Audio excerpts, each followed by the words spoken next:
거시는 할만하지 않았어. 네.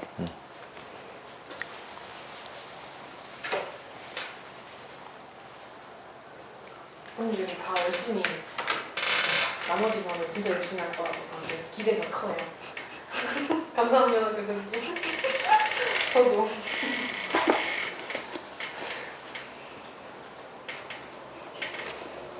이사님이 얘기해 줬어요? 네. 뭐라고 얘기? 소식이 있다. 좋은 소식? 네. 열심히 들어요. 강수석 교수님 시간 없으실 때 해주시는 거니까 첸 씨하고 국화 씨만 열심히, 첸 씨만. 아, 둘만 열심히 해? 세 분만 열심히 들어요. 합격해야지 오늘 하셨어요. 사실 교수님 오시기 전에 원장님이 저희 갈고 왔거든요. 뭐라고? 예습을 해가지고 교수님의 수업 내용이 복습이 되도록 해야지 교수님의 수업을 예습을 하면 어떻게 하는 거? 맞아. 자세가 안 된 겁니다. 아니 그분이 겨우 써놓고 갔어요. 자세가 안 됐으니까. 수험생의 적입니다. 자문. 지금 성대모사 하는 거야?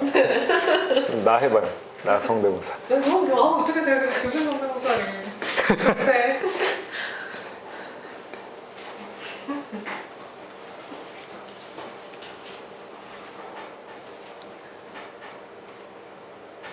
드디어 케인즈.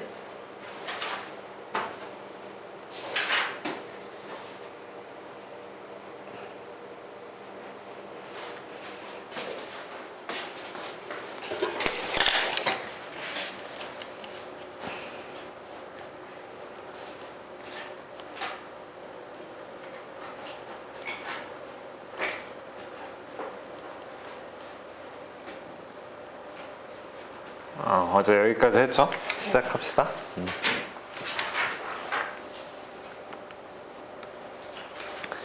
어제 투자까지 간략하게 봤고, 어디서 이걸 보고 있었던 거예요? 지출이라고 해서 한 나라가 생산한 부분을 이제 가게가 구입하기도 하고, 그걸 가게의 소비 지출, 기업이 구입하기도 한다. 기업의 투자 지출, 그다음에 정부의 정부 지출, 개방 경제까지 고려하면 여기 수출을 더해주고 수입을 빼줘서 이 소비가 어떤 요인에 영향을 받는다고 했어요? 어제? 소비에 영향을 주는 요인들. 가처분 소득. 가처분 소득 또. 이자율이랑 미래 예상 소득. 잘 읽었어요. 그 다음에 투자에 영향을 주는 건 뭐예요? 이자율이요. 이자율과 또 그리고 심리. 기업가의 심리, 미래에 대한 예상, 심리 이런 것들이 영향을 준다고 했었죠. 그러면 이제 정부 지출은 어떻게 되냐? 정부 지출은 말 그대로 정책 당국이 이제 국방을 위해서 무기 혹은 시설재를 구입한다. 교육을 위해서 학교를 짓기도 하고 도로공원을 만들기도 하고 이 과정에서 노동력도 고용을 하게 되는 거죠. 그래서 정부가 재화나 서비스의 또 다른 큰 주체가 되는 건데 우리 앞서 말했던 것처럼 공무원에 대한 보수도 GDP에 포함된다고 했었죠. 자, 경우에 따라서 민간에게 무상으로 자금을 지원하기도 하고 보조금을 지급하기도 한대요. 이런 건 사실은 뭐라고 했죠? 이런 건 이전 지출이다. 이전 지출. 정부 지출이랑 이전 지출은 좀 다르다. 어떻게 다를까? 이전 지출은 GDP에 따로 안 들어가요. 말 그대로 이전 지출은 그냥 구매력만 이전한 거예요. 구매력을 이전했다. 쉽게 생각해서 화폐를 이전했다. 이렇게 생각하면 되는 거고, 정부 지출은 실제로 구매를 한 거죠. 실제로 재화나 서비스를 구매한 거. 그래서 좀 다르다. 그래서 정부 지출 같은 경우는 직접적으로 총수요 구성 항목이다.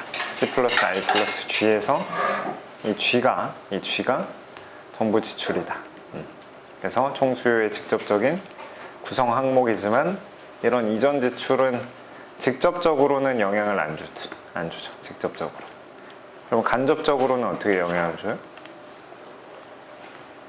간접적으로는 간접적으로는 그 가처분 소득의 증가로 만약에 뭐 보조금을 준다고 했을 때 소비라든지 투자가 늘어날 수가 있으니까 그래서 기업에게 재난지원금 그렇지. 재난지원금도 마찬가지지.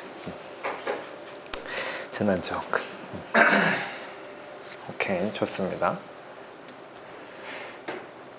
그래서 이런 정부 지출이라든지 조세를 조정하는 거 이런 걸 뭐라고 한대요? 재정정책이라고 하는 거죠. 그래서 재정정책을 정부 지출을 늘리거나 조세를 깎아주는 거 이런 걸 무슨 재정정책이라고 해요? 확장재정 확장한다. 확장 재정정책이라고 하고 반대로 정부 지출을 줄이거나 조세를 늘리는 경우 얘를 긴축적인 재정정책을 한다. 왜 확장적인 재정정책이라고 해요? 아까 말했다시피 정부 지출이 는다는 건 Y가 증가 총수요가 증가하는 거니까 그렇지? 총수요가 C 플러스 I 플러스 G 총수요가 증가하는 거다. 그리고 아까 세금 감면하면 비슷한 맥락에서 가처분 소득 가처분 소득이 증가하고 그에 따라서 수요가 늘 테니까 그래서 이제 확장적인 정책이라고 하는 거죠. 총수요가 늘어나니까 확장됐다. 반대로 정부 지출을 줄이거나 조세를 늘리면 이제 긴축적인 재정 정책이다. 그러면 여러분들 이따 등장하겠지만 정부 저축이라는 개념이 있는데 정부 저축은 어떻게 쓸 수가 있을까요? 자기가 우리 조세로 걷어서 자기가 쓴 만큼을 빼면은 D 빼기 G 얘가 정부 저축이다. 정부가 걷어들인 정부가 창고에 쌓아놓은 돈 걷어서 창고에 쌓아놓고 그 다음에 쓰면 나가고 그러면 이걸 정부 저축이라고 하는데 이건 당연히 0보다 클 수도 있고 0보다 작을 수가 있겠죠. 네. 그래서 0보다 크면 얘가 양의 저축을 하는 거고 0보다 작으면 음의 저축을 하는 거죠. 음의 저축. 자, 음의 저축을 한다는 게 사실은 뭐예요?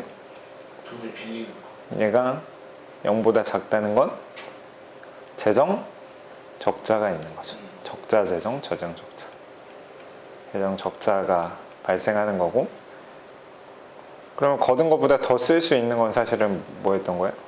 어디서 돈을 빌렸던 거죠. 그래서 정부가 역시 정부도 돈을 빌릴 수가 있는데 정부가 채권을 발행을 하면 나 돈 좀 빌려줘 하는 거겠죠. 공채를 발행하면. 국채 혹은 공채, 국공채를 발행을 하게 된다. 좋습니다. 그래서 이런 것에 대해서 우리가 6장, 7장에서 자세히 살펴볼 거예요. 5장, 6장, 7장. 이런 정책 효과가 있다 없다 또 논쟁이 있겠지, 그치? 그래서 효과가 있다라고 주장하는 쪽이 어디겠어요? 케인즈 쪽이고 없다라고 하는 게 고전학파나 뭐 통화론자나 세고전학파나 이렇게 되겠죠. 네, 정부 지출은 일반적으로는 뭐 정치적인 과정을 통해서 결정되기 때문에 어떤 특정 뭐의 함수로 규정하기가 힘들게 되는 거고 그러면 이제 외생 변수로서 우리가 외생적으로 주어져 있다라고 표현할 수 있고 그래서 어제 설명했는지 모르겠는데 외생적으로 주어진 변수들은 보통 이런 식으로 상첨자로 어퍼바를 쓰거나 혹은 경우에 따라서 이걸 뭐 G0, T0 이런 식으로도 알파벳을 표현해요. 외생 변수를 알파벳으로 표현할 때는 그 변수 위에다가 바를 쓰거나 그 변수 밑에다가 제로를 쓰거나 이런 식으로 표기하는 관습이 있다. 표기 관습. 여튼 정부 지출이나 조세는 보통은 모형 밖에서 주어지는 외생 변수라고 보는데 경우에 따라서 조세를 내생 변수로서 가정할 수도 있다. 즉 소득이 바뀔 때 세금의 크기가 바뀔 수 있으니까 그러면 외생적으로 주어지는 게 아니고 소득의 변화에 따라서 바뀔 수 있으니까 이렇게 가정할 수도 있다. 내생 변수 내생 변수로 가정할 수 있다. 좋습니다. 그래서 이따 케인즈 모형에서 이런 상황도 볼 거고 이런 상황도 보도록 합시다. 어떻게 달라지는지, 즉 외생적으로 세금이 주어져 있는 상황에서의 모형과 내생적으로 세금이 바뀌는 상황에서 뭐가 어떻게 달라지는지 그거를 이제 이따 보도록 할 거고, 자 마지막으로 순수출은 어제 언급했듯이 왜 이 GDP에다가 가계의 소비지출, 기업의 투자지출, 정부의 정부지출을 써주고 수출은 왜 더한다고 했고 수입은 왜 뺀다고 했었죠? 우리나라가 생산했는데 우리나라 가계, 기업, 정부 말고 해외가 구매할 수가 있는 거고, 그러면 우리나라가 생산한 가치를 해외에서 구매할 수 있으니까 수출은 더해줘야 되는 거고, 대신 수입은 왜 빼줘야 된다고 했었죠? 가계가 소비하고, 그렇지. 우리나라가 생산한 게 아닌 것 중에 가계가 소비하거나 기업이 투자하거나 정부가 쓰거나 한 거는 여기 뒤에서 빼줘야 된다. 그래서 이렇게 식이 된다고 했었죠. 좋습니다. 수출은 개념상으로는 약간 정부 지출 같은 건가요? 그렇지. 그러니까 지출이 아니라 그 정부 지출 같은 게 아니고 모형상에서 봤을 때는 그냥 외생적인 거지.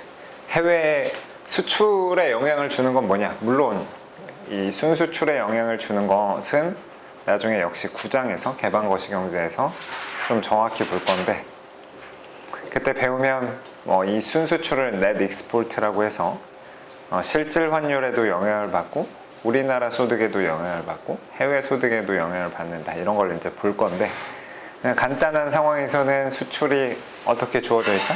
그냥 외생적으로 주어져 있다 라고 표현을 하는 거죠. 효과음 좋았고, 좋습니다. 자, 그래서 이제 국내 총생산, 이 국내 총생산이 뭐예요? 이게 국내 총생산이 되는 거고, 네. 그 다음에 얘가 뭐예요? 국내에서 소비하는 국내 총지출이라고 표현하는 거야. 국내 총지출. 국내 총지출. 가게가 쓴 돈, 기업이 쓴 돈, 정부가 쓴 돈. 그래서 국내 생산, 국내 총지출. 그래서 직관적으로 이 식을 좀 조정해 보면 Y에서 뭐를 빼면? CIG를 빼면 순수출과 같다. 그래서 생산한 것이 우리나라 지출보다 크면 순수출이 얼마가 된다? 양수가 된다. 수입은 생각 안 한다고 치면 우리나라가 1000만큼 생산했어. 우리나라에서 그게 800이 팔렸다고 하면 200은 해외에다 판 거지. 그렇죠? 그렇게 이제 해석할 수도 있어요. 그래서 이 식도 은근히 중요하니까 Y 빼기 CIG는 NX가 된다. 좋습니다.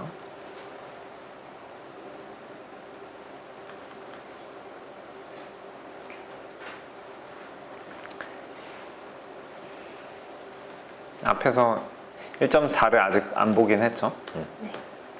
근데 그 다음에 이제 사실 나도 학부 때 좀 직관적으로 이해하기가 어려웠던 부분 중에 하나인데, 이런 식이 있어요. 순수출이 양수일 때는 순자본 유출이 있는 거고, 순수출이 음수일 때는 순자본 유입이 발생한다. 이렇게 표현을 하는데 이게 되게 직관적이지 않단 말이지. 순수출이 양수이면 왜 순자본 유출이 있는 거지?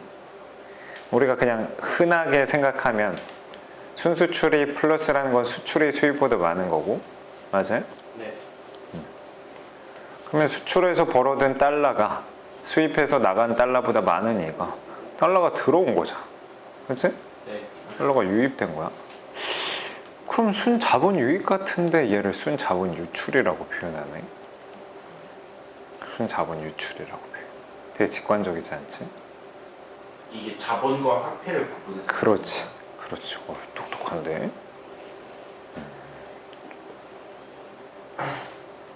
Are you Korean?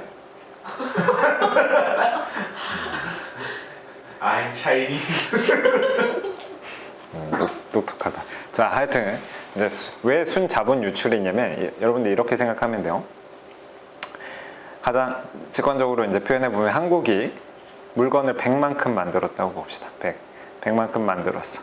미국은 근데 예를 들어서 달러로 따지면 뭐 100달러일 수도 있고 하여튼 100의 가치를 주고 80의 가치만 받았다 하면 그럼 이 상태는 뭐예요? 나중에 20을 더 받아와야 되는 상황이지. 맞아? 나중에 20을 받아와야 되는 상황이고 그건 20만큼을 빌려준 거나 마찬가지. 그치? 맞아? 네. 그렇기 때문에 수출이 수입보다 많으면 순자본 유출이 있다는 거야. 나중에 20만큼 받아와야 된다. 이 자본은 화폐의 느낌이 아니고 실물적인 느낌이거든요. 좀 더 설명해 보면 사실은 이 달러라는 건 종이 조각인데 내가 달러를 갖고 있다는 건 100달러, 뭐 10달러를 갖고 있으면 너한테 나중에 10달러에 해당하는 재화나 그런 걸 받아와야 된다. 이런 거죠. 그러면 지금 안 받고 나중에 받아오겠다. 그러니까 나간 거야, 느낌이.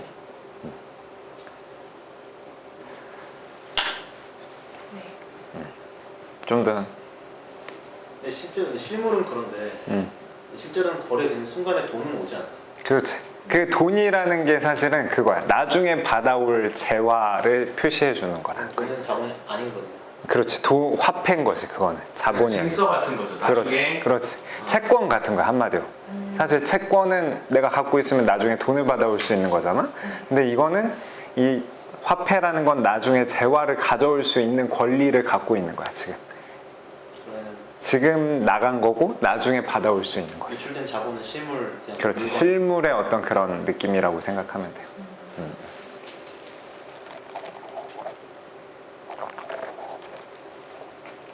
근데 저게 뭐라고 계속 동그라미 돌아가고 있는 거예요?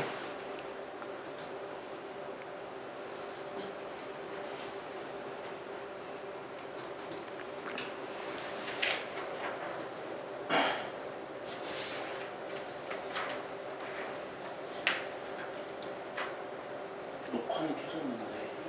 되고는 있어요? 네, 녹화는 되고 있어요. 이걸 나중에 내가 다시 볼 수도 있나? 이런 거를? 아, 네, 네. 네. 일단 이 녹화로 하면서 이 컴퓨터에 저장이 돼 있는 거 가지고 볼 수 있어요. 알겠습니다.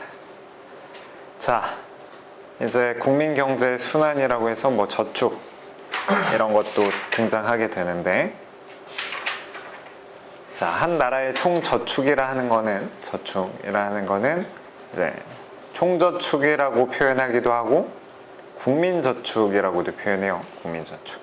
이게 이제 용어가 또 오해할 수 있는 게 이 국민저축이 총저축이고 총저축 이걸 국민저축이라고 하는데 걔는 두 개로 구성된다. 그래서 이제 민간이 있고 정부가 있다. 그래서 민간저축이 있는 거고 정부저축이 있는 거죠. 총저축엔 민간저축, 정부저축 이렇게 있다. 민간저축과 정부저축. 그거를 총저축이라고도 하고 국민저축이라고도 한다. 총저축, 국민저축. 그래서 얘를 세이빙해서 대문자 S로 많이 쓰고, 민간저축은 프라이빗 세이빙이라고 해서 SP로 많이 써요. SP, 프라이빗 세이빙. 그다음에 이제 정부저축은 거버먼트 세이빙이라고 해서 SG로 쓴다. SG. 그러면 민간저축은 사실 뭐예요? 이것도 마찬가지로 어제도 계속 설명을 했는데 갑이라는 사람의 소득이 있을 것이고 그래서 세금을 냈겠지? 갑이라는 사람이 세금을 냈어. 그 다음에 갑이라는 사람이 쓴 돈이 있을 것이고 소비 지출이 있을 것이고 그러면 이게 갑의 저축이 되겠죠. 갑의 저축. 맞아요? 세후 소득에서 소비를 빼면 소비를 더 많이 할 수도 있잖아요. 그러면 그 사람은 음해저축을 하는 거야. 그치? 음해저축을 한다는 게 뭐예요? 차입을 하는 거죠. 그래서 갑이라는 애, 을이라는 애, 병이라는 애가 쭉 있을 텐데 어떤 애는 음해저축을 할 수도 있고 어떤 애는 양해저축을 할 수도 있지만 기본적으로 사회 전체적으로 봤을 때는 당연히 민간은 양해저축을 할 수밖에 없어. 민간은 양해저축을 할 수밖에 없고 그러면 이 값을 그냥 Y 빼기 T 빼기 C라고 쓰는 거죠.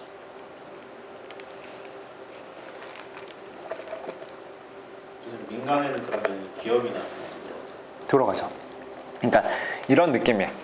민간이라는 게 어떤 느낌이냐면 기업도 기본적으로 그 사람이 운영하는 거잖아요. 그렇죠? 사람이 언제는 생산자로서 역할을 하는 거고 언제는 가게로서 역할을 하는 거잖아. 여기서 민간이라는 건 그 사람을 얘기하는 거고, 그래서 그 사람의 소득이 있고 그 사람이 내야 되는 세금이 있으면 그게 가처분 소득이 되고 그 중에서 소비를 빼면 그게 민간 저축인데, 어쨌든 저축하는 경제 주체는 사람인 거고, 그걸 이제 기업 가게로 구분하기보다는 경제 주체 어떤 사람의 저축이 있는 거죠. 투자도 소비에 들어가는 투자도 소비에 들어간다? 기업 같은 경우는 투자도 하잖아요. 네. 여기서는 투자는 고려 안 하는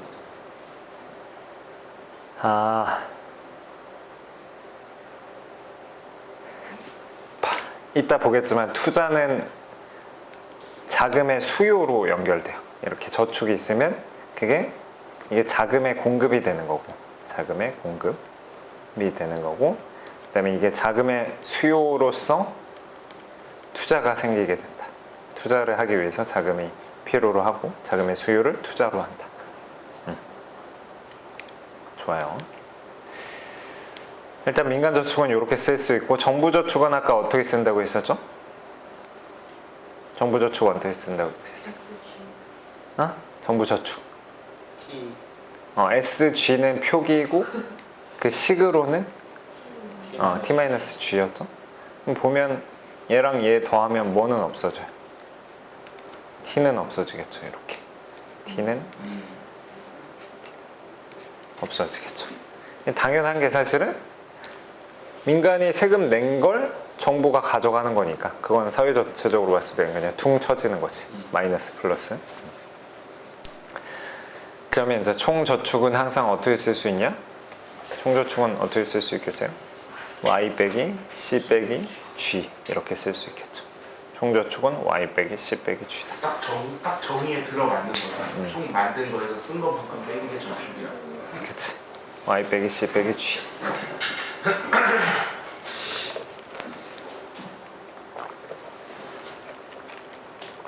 그게 이제 자금 수요 투자로 이제 연결이 될 것이고, 이게 대부자금 시장의 균형식이 되는 거예요.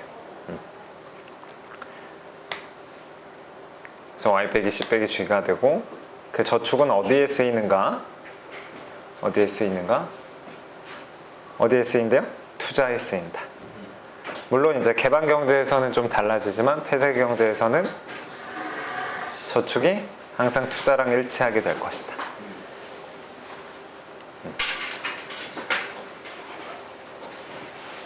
I는 S. 이게 한마디로 생산물 시장에서 생산물 시장과 관련된 식을 어제 생산한 거면 누군가 다 사게 될 것이고 팔릴 것이고, 안 팔리면 지가 살 것이고, 이런 식으로 생산물 시장을 봤는데, 이 동전의 앞뒷면, 이게 앞이라면 이게 뒤가 있어서 Y 빼기 C 빼기 G는 I가 된다는 이런 식을 생각할 수 있고, 이게 무슨 시장이냐? 대부자금 시장이래요. 대부자금 시장. 대부자금 시장. 조금 조심해야 되는 게, 나도 이게 학부 때 헷갈렸었는데, 이건 화폐 시장이 아니야. 우리가 보통 생각하는 그런 화폐 시장이 아니야. 은행에서 대출하고 하는 그런 대출 시장이 아니고, 화폐적인 느낌이 아니고 실물적인 느낌이에요. 실물적인. 아까 마치 달러가 들어오면 순 자본 유입 아닙니까? 가 아니고 실물적으로는 순 자본 유출이었던 것처럼, 이것도 화폐를 기준으로 생각하는 게 아니고 실질적인 어떤 가치가 있을 때 그 가치 중에서 소비한 부분, 정부가 쓴 부분을 빼면 그게 대부자금이라는 어떤 자금의 공급이 되는 거고, 그게 자금의 수요, 투자로 연결되면 이게 대부자금 시장이 균형을 달성해주는 그런 상황이다. 나중에 이제 화폐 시장에 대해서 보는 거는 4장에서 다시 보도록 할 것이고, 여튼 다르다. 두 개는 같은 개념은 아니다. 근데 교수님 저게 그럼 실물적인 가치라고 하면은 가계 소비나 정부 지출은 그러니까 실물 경제가 없어지는 걸 보나요? 그렇죠. 소비하고 없어지다. 없어지는 거고.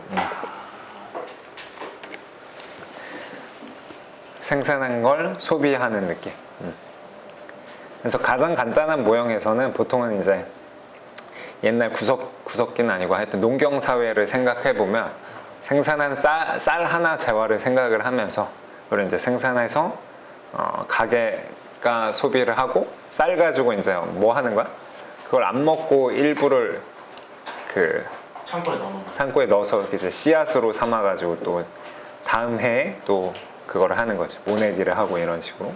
이제 정부 부분까지 고려하면 이제 정부가 쓰는 부분이 이 거버먼트 익스펜디처가 되는 거죠.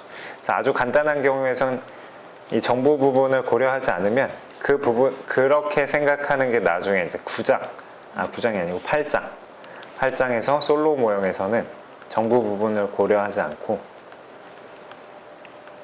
솔로 모형에서는 그냥 생산한 만큼을 소비하거나 투자하거나 거기서 투자 개념이 쌀 생산하면 쌀 중에 소비하고 나머지를 씨앗으로 남겨두고 혹은 뭐 계란을 생산하면 계란 먹고 일부 부화시켜서 닭으로 만들고 이렇게 그런 개념은 나중에 이제 솔로 모형에서 일단 보도록 하고 일단은 여기서 보는 거는 생산물 시장과 대부자금 시장은 동전의 앞뒷면이다. 동전의 앞뒷면, 앞과 뒤다. 그렇지? 대부 자본 시장을 할 거니까 자연스럽게 은행을 그렇지. 그렇게 은행을 생각하고 그 화폐 시장을 생각하는데 그거 아니다. 그게 아니라는 거지. 실물 가치.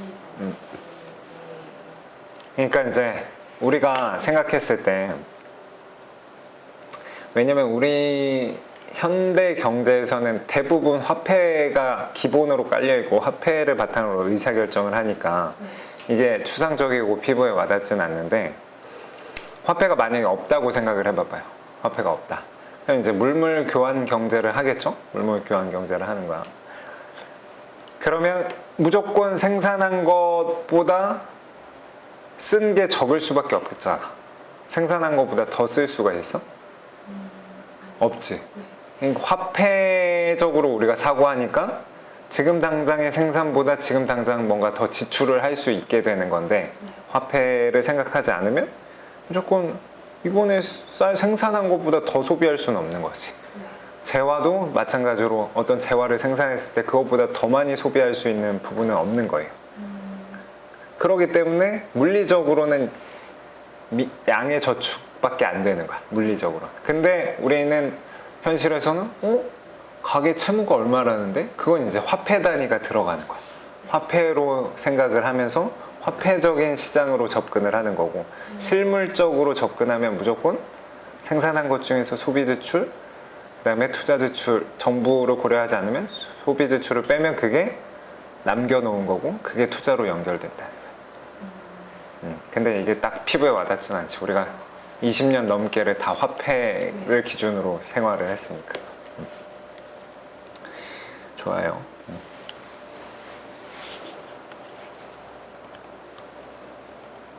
오케이. 이제 1.4를 보기 전에 케인즈부터 볼게요. 케인즈가 좀 쉬우니까 케인즈 먼저 보고 그 다음에 오늘 마지막 시간에 1.4 보고 고전학파를 볼게요. 그래서 그렇게 가는 게 조금 더 수월할 수 있으니까 일단은 케인즈부터 가보자. 2점. 이거 국민 경제 순환 모형을 따로 안 나가시나요? 그걸 설명하면 좋긴 좋은데 객관식에서는 되게 필수적인데 나중에 그건 따로 설명해 줄게요. 지금 당장 딱 필요한 건 아니고.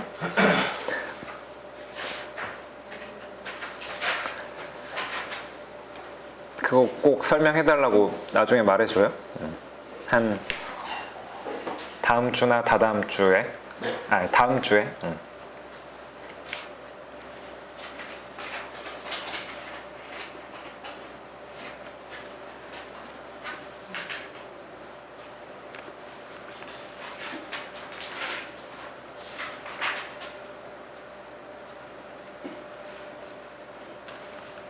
좋습니다. 이제 케인즈 모형을 볼 건데, 케인즈 모형이니까 모형은 항상 가정이 있겠죠?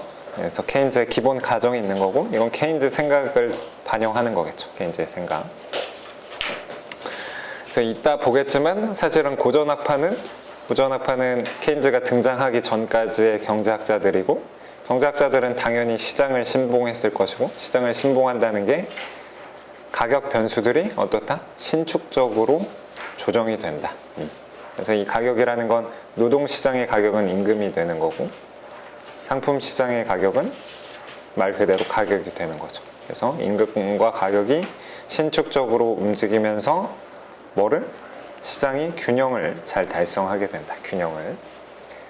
균형이 안 달성되면 임금이 조정이 되는 거죠. 불황일 때는 임금이 떨어지거나 가격이 떨어지거나, 이래서 균형을 조정을 해주는 건데, 그렇다고 본 게 고전학파고, 케인즈가 겪은 대공황, 1930년대 대공황은 그런 균형 조정 과정이 전혀 보이지 않았다는 거지. 쉽게 다시 원상태로 돌아가야 되는데 불황이 너무 오래 지속됐고, 그러면 이제 케인즈는 그동안의 그런 이론에 대해서 의문을 제기를 한 거지. 맞냐? 이거 맞아?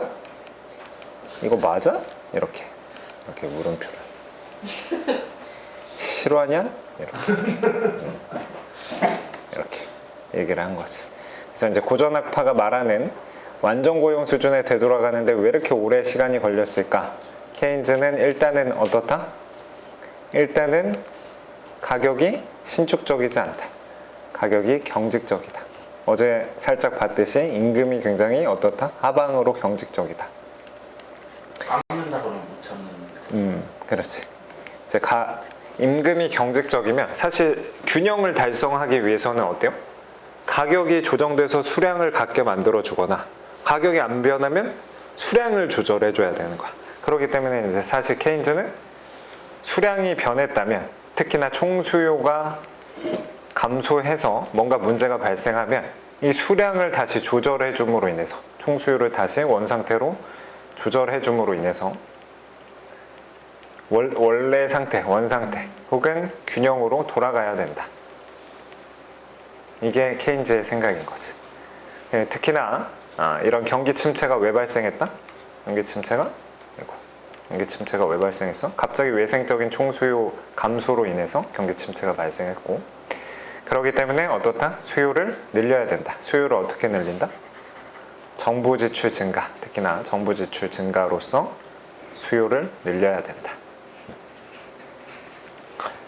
근데 다시 수요를 늘리는 게 아니라 공급을 줄여버리는 거는 상관없어요. 공급을 줄이면 안 되지. 그러니까 이미 약간 철학 자체가 다른 건데, 사실은 어때요? 우리 미시에서 시장 균형을 얘기하면서 맨날 봤던 게 수요 함수가 어떻고 공급 함수가 어떻고 이렇게 배우잖아, 그치? 그럼 균형은 이 두 개가 딱 같아지는 게 균형이죠. 네. 그때 같아지는 균형 거래량이 결정이 될 거란 말이야. QE, equilibrium. 사실 마찬가지로 거시도 다만 크게 볼 뿐이지, 나라 전체적인 모든 재화에 대한 수요가 있을 것이고, 그걸 이제 총수요라고 표현하는 거예요.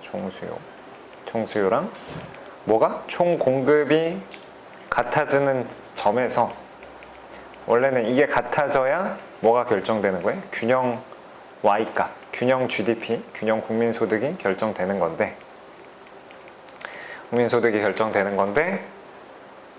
예를 들어서 케인즈 생각은 이렇다는 거야. 케인즈는 국민소득을 결정함에 있어서 오로지 수요만이 중요하다라고 얘기한 게 케인즈. 얘가 케인즈.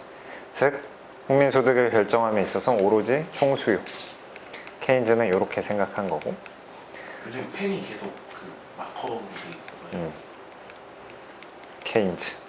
한 번 더 쓰면 좋지. 케인즈는 이렇게 되는 거고, 고전학파는 사실 어떻게만 생각했냐? 요렇게만 생각한 거야. 이렇게. 이거 고전학파. 사실 약간 둘 다 극단적인 견해지. 두 개를 다 동시에 고려하는 게 사실은 균형인 건데, 고전학파는 공급이 있으면 그게 소득이 된다는 거야. 그게 이제 고전학파 유명한 세이의 법칙이라는 게 있어. 세이. 공급이 수요를 창출한다. 세이스 로우. 세이의 법칙. 놀랍게도 사람 이름이지. 세이. 그래서 공급은 스스로 수요를 창출한대. 이게 도대체 뭘까? 물건이 있으면 사람들이 쓰게 된다는 거야.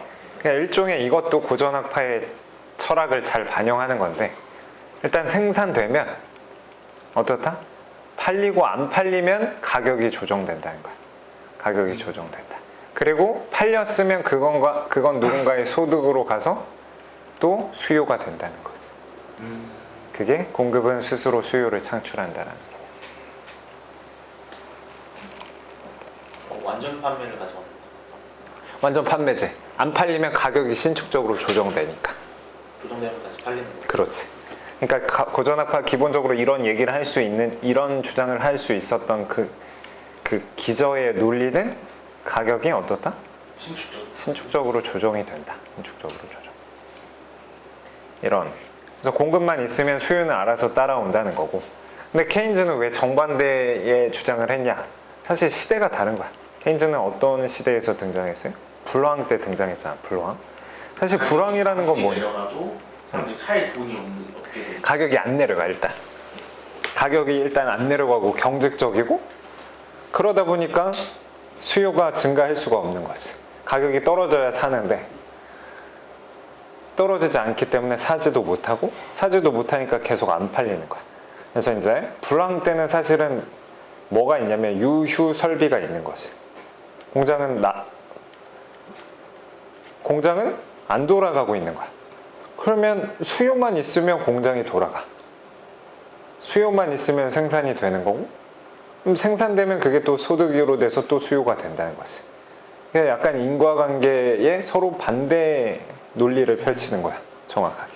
근데 누구 견해가 맞고 틀리냐 했을 때, 뭔가 평상시라든지 뭐 안정 상태라면 고전학파 견해가 많겠지만, 이런 불황 상태에서는 사실은 케인즈 말이 맞는 거지. 이 총수요가 있으면, 지금은 안 팔려서 누구도 안 생산을 하고 있는 그런 상황인데, 수요만 있으면 생산이 될 것이고, 그게 소득으로 이어질 것이다. 대공황은 특수적인 케이스인가요? 아니면 그냥 불황이 긴 건가요? 특수 케이스면서도 불황이 긴 거죠. 불황은 어느 정도 왔다 갔다 하기도 하는데 이제 유달리 길었던 거고, 그리고 그 침체 폭도 엄청 컸던 거고. 그러면 대공황 당시 케인즈가 봤을 때 그냥 우리가 일반적으로 사는 그래서 식료품이나 이런 거의 가격도 안 떨어졌었어요. 그때 당시 뭐 식료품이라든지 각종 모든 재화의 가격이 거의 경직적이었던 거지. 근데 이게 이제 생각해보면 나중에 왜 그게 가격이 경직적인가 이런 거에 대해서 세케인즈 학파에서의 그런 근거에 대해서 얘기를 한 건데, 사실은 좀 또 여러 가지 할 얘기가 있긴 하죠. 나중에 얘기합시다. 그 부분. 좋아요. 활발한 토론 수업 좋다. 좋아. 그래서 이제 케인즈는 뭐라고 생각했었냐면, 총수요가 국민소득을 결정하고 총공급은 총수요가 어떤 수준인가에 의해서 좌우된다. 결국 뭐라는 거야? 총수요만 있으면 그게 공급은 알아서 오고, 그래서 소득이 그 수준으로 결정이 된다는 거죠. 아까도 계속 말했다시피 원래는 수요랑 공급을 다 고려해야 되는 건데, 이따 공급 측면은 좀 이따 다시 볼 거고, 사실 어제 잠재 GDP 얘기하면서 얼핏 얘기를 했는데, 이 공급 측면은 사실 뭐예요? 한 국가가 생산할 수 있는 모든 재화나 서비스의 총 산출 측면을 보면 그 나라에 투입되어 있는 균형 노동량, 그리고 단기적으로 자본량, 그리고 생산 기술에 의해서 결정되는 게 공급이란 말이야. 공급, 산출 능력. 그거랑 이제 수요라는 거는 가게가 살려고 하는 양, 기업이 살려고 하는 양, 정부가 살려고 하는 양, 그게 총 수요가 되는 거고, 만약에 외생적으로 생산이 됐는데 수요가 없으면 우리가 쉽게 생각한 것처럼 뭔가 가격이 조정돼서 수요는 좀 늘고 뭐 공급은 좀 준다든지 이런 식으로 조정돼서 가야 되는데 그 조정 과정이 없기 때문에 생산은 늘었는데 수요가 그거보다 적으면 어떻게 된다는 거야? 생산이 알아서 이렇게 수요로 줄어든다는 게 케인즈 생각인 거야. 1000만큼 생산했는데 700개밖에 안 팔리면 700개만 만드는 거죠. 안 팔리네? 앞으로 생산을 줄이는 거야. 그래서 수요에 맞춰서 생산이 변하는 거지. 근데 가격이 경직이면 700개를 줄인다 하면은 그 전에 재고라는 게 있잖아요. 재고가 있기 때문에 생산은 더 안 하는 거지. 더 줄이고.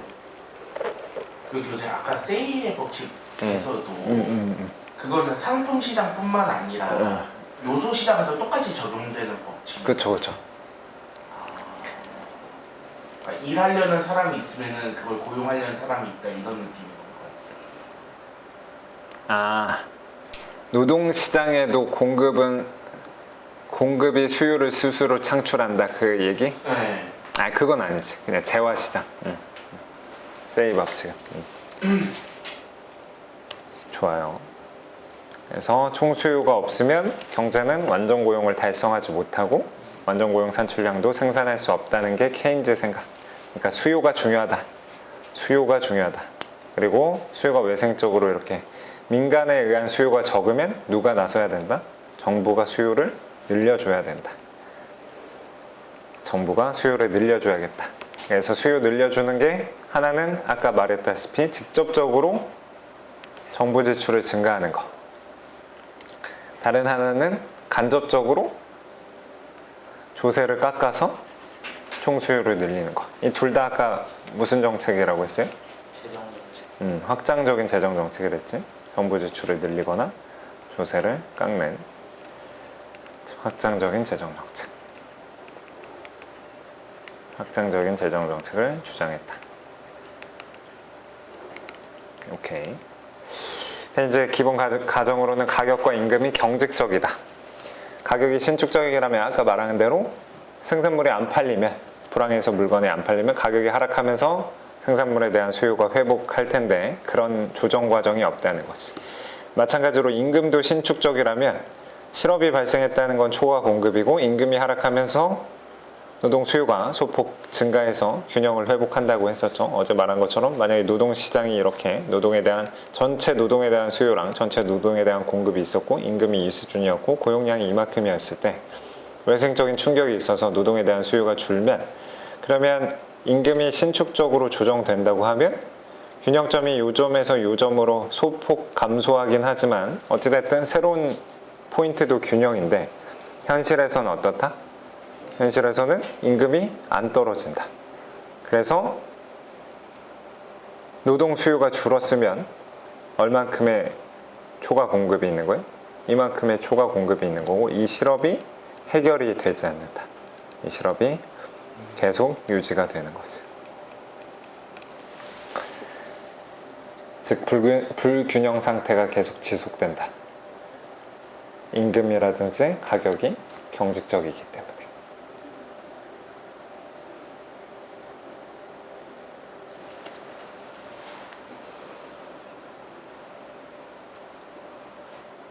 그러니까 이런 거지. 만약에 뭔가 충격이 주어졌어?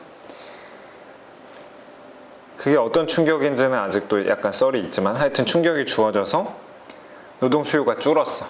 노동 수요도 줄고 재화에 대한 수요도 줄었어. 재화 시장, 노동 시장 모두 수요가 줄었어. 그때 가격이 충분히 신축적이었다면 가격이 하락하면서 재화 수요가 좀 회복했을 것이고 그러면 좀 팔리면서 재화가 좀 팔리면서 소득도 어느 정도 좀 회복을 했을 것인데 그 과정이 없으니까 재화 가격이 안 떨어지니까 팔리지도 않고 팔리지도 않는다는 게 재고가 많이 쌓여 있는 거고 그러다 보면 기업도 어떻다? 수익성이 안 좋아지니까 또 해고를 더 하게 되는 거고 그런 악순환이 계속 되는 거죠.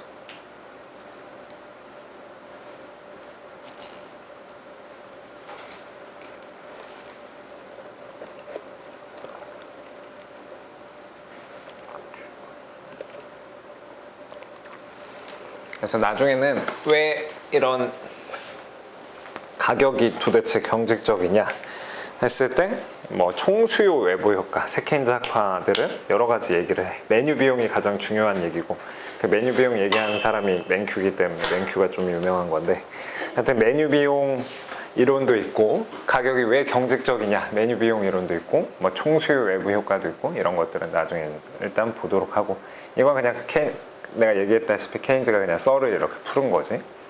왜 경직적이냐까지는 몰라. 그냥 케인즈가 봤을 땐 경직적이야. 그래서 문제가 발생해 라고 얘기를 한 거고, 그럼 문제의 해결책은 뭐냐?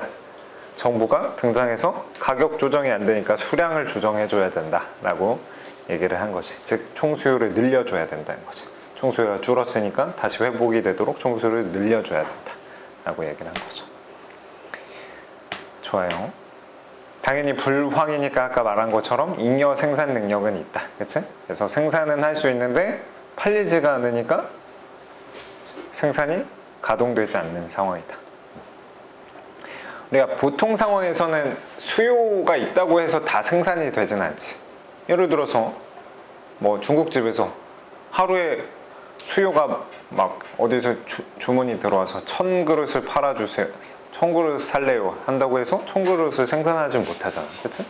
근데 이제 파리만 날리고 있는 그런 상황에서 그냥 100그릇 주문하면 100그릇 정도야 뭐 압력 없이 생산을 할 수 있는 거지. 마찬가지로 한 나라를 봤을 때도 불황 상태에서는 수요만 있다면 뭔가 프레셔 없이, 압력 없이 쭉쭉 생산할 수 있는 역량이 되는데, 이미 지금 상황이 멀쩡한 상태라면 수요가 는다고 해서 생산이 쭉쭉 느는 건 아니지.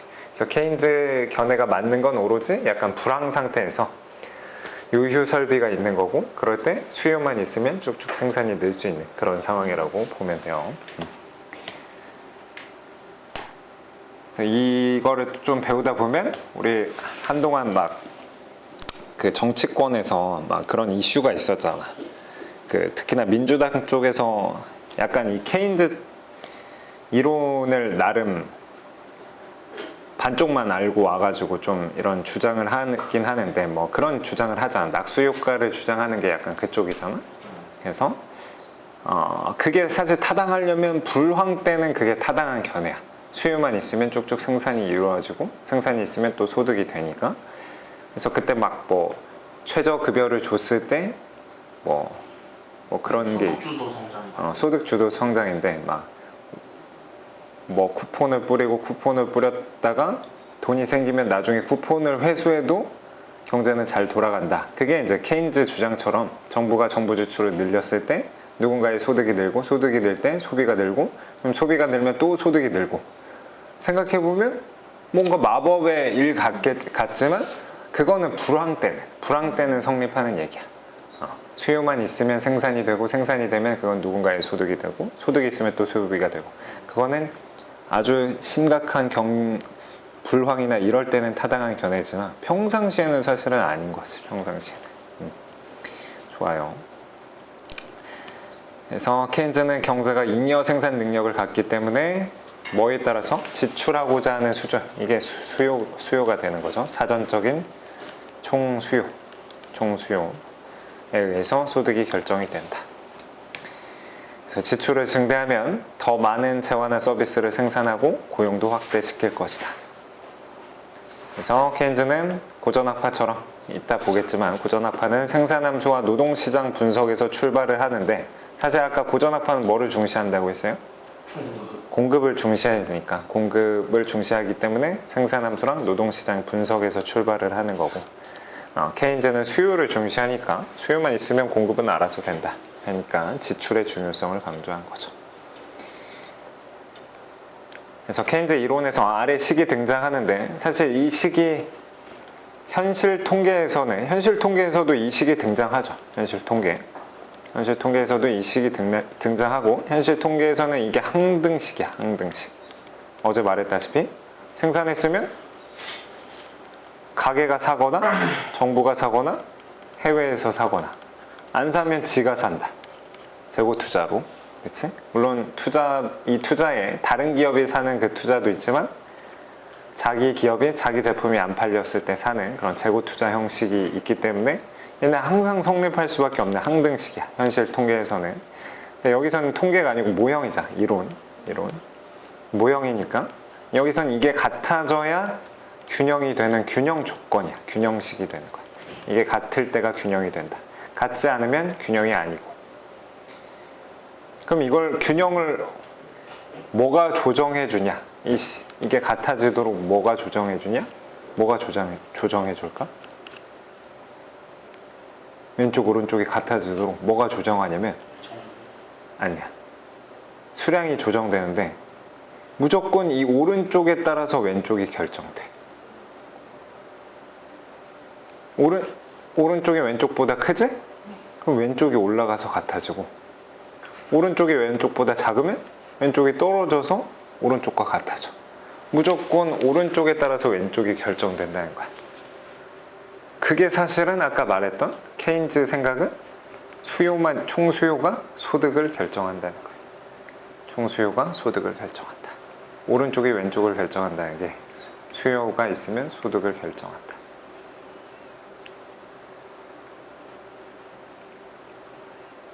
그 말은 그 Y를 공급으로 보는 거예요.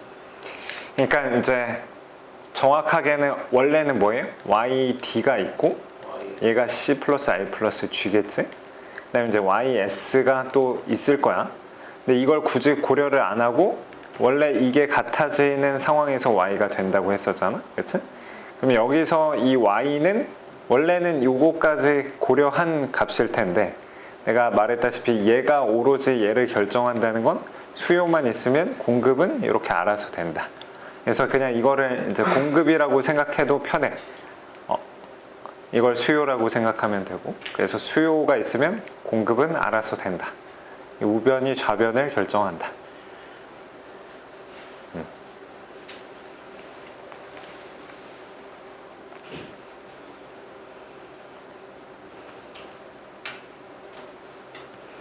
이거를 이제 볼 건데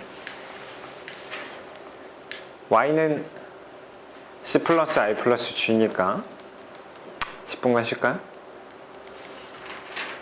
더 할 수 있어요? 재밌을 참이에요?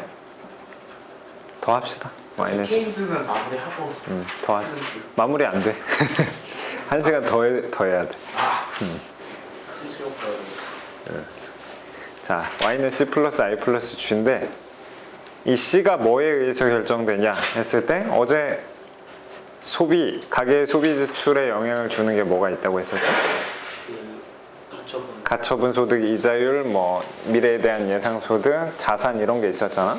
근데 케인즈는 오로지 그냥 가처분 소득에 의해서 결정된다는 거야. 가처분 소득. 그래서 소비와 소득 간의 안정적인 관계가 있다.